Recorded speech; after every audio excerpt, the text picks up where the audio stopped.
So how do you get employees to take the initiative and be proactive about the work that they're doing?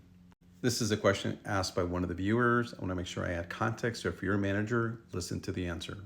I'm going to show you one simple concept that you can start applying today with huge results. You're going to want to listen to the end of this video. So first things first, initiative and an employee being proactive is not a sustainable expectation that you want to give an employee, and here's why.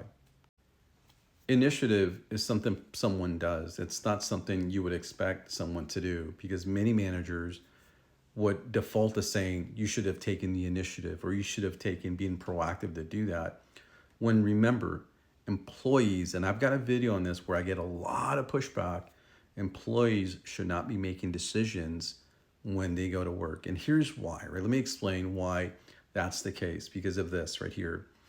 You cannot expect employees to take the initiative to be proactive and when they're following the SOPs and the processes that you create. If you create a process or an SOP based on training, that's what they're going to do. They're going to make minimal compliance, right? That's what you should expect.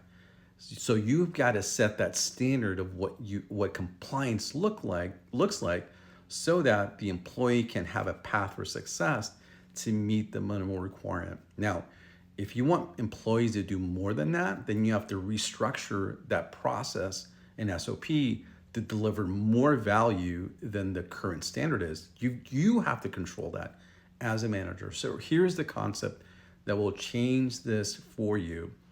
Let the tool drive the behavior. If you want an employee, an underperforming employee, to meet compliance, that's the first step.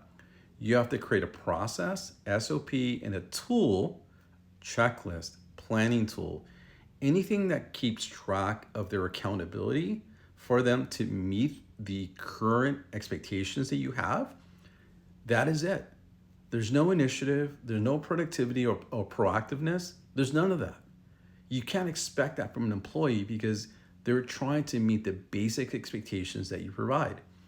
And that is it. That is it. That is the concept. If you do that well, that employee will want one or two things are going to happen. One, they're going to make a decision to comply. That's the first step. They have now an accountability tool that you need to follow up on, because once you administer that and train to that, to say, hey, employee, this is a tool that's going to manage this. And if you do this correctly, the way I'm going to train you, you'll meet minimal compliance, and that is what we need, right? That's the key thing.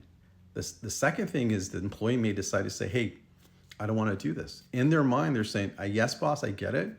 But as you turn around, they're not going to do it. In those situations, that's what you want. You want that accountability to happen.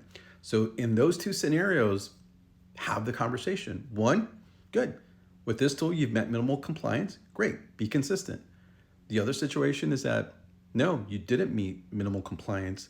And that's a whole different conversation of why. Why is it, what's going on that you can't meet minimal compliance? I've trained you, I provided you the SOP, I provided the tool. It's all fact-based. It's all factual of the lack of accountability or the lack of ownership. And that's the conversation. So that concept will help you in this situation. The key thing is you cannot have employees make a decision and expect them to take initiative or be proactive if you haven't set the right parameters for them to do that. So if you want to learn more on how to do this effectively, please follow for more, DM me, and also we have a newsletter that you can join to learn more.